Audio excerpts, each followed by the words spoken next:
Hinahamon kita, Claire Castro, tsaka ikaw, Bongbong Marcos mismo.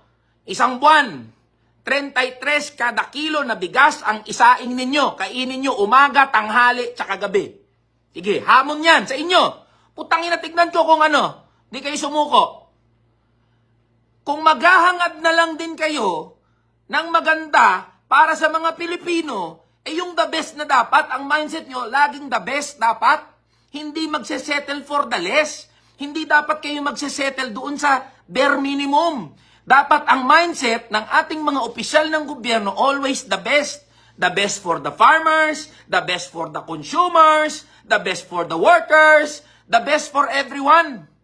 Kayo nagsesettle kayo doon sa bare minimum, putangin na ninyo. Di ba? Putangin na mga tayo, nagsesettle kayo doon sa bare minimum.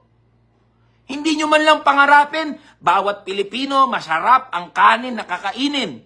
Bawat magsasaka, giginhawa ang buhay.